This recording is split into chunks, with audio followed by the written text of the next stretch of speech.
मोनिका से सुने समाचार। दरभंगा जिले में महिला राजद की समीक्षा बैठक के दौरान महिला राजद की प्रदेश प्रवक्ता स्वाति मिश्रा ने स्वास्थ्य मंत्री मंगल पांडे पर जमकर निशाना साधा है।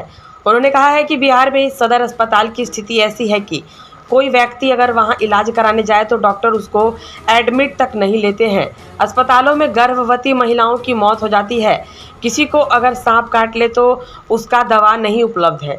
इसके साथ ही बिहार में बढ़ते हुए अपराध पर उन्होंने कहा है कि अगर आप रास्ते पर चलते तो आपको सावधानी पूर्वक चलने की ज़रूरत है, क्योंकि कब कोई अपराधी आकर आपका पर्स लूट ले, आपको पिस्तौल दिखा करके आपके पास रखे रुपए लूट ले, इसका कोई भरोसा अब नहीं रह गया है। जहां पर मुकेश सहनी जैसे बड़े राजनेता के पिता की हत्या उनके ही घर में घुस करके कर दी जाए, वैसे बिहार में भला कौन सुरक्षित हो सकता है। जहां पर दिन दहाड़े पेट्रोल पंप लूट लिए जाते हो, जहां पर दिन दहाड़े बैंक में डाका डाल दिए जाते हो, जहां पर सड़कों पर चलने पर बिटिया अपने आप को असुरक्षित महसूस करती हो, ऐसे महाजंगल राज की सरकार से क्या उम्मीद की जा सकती है।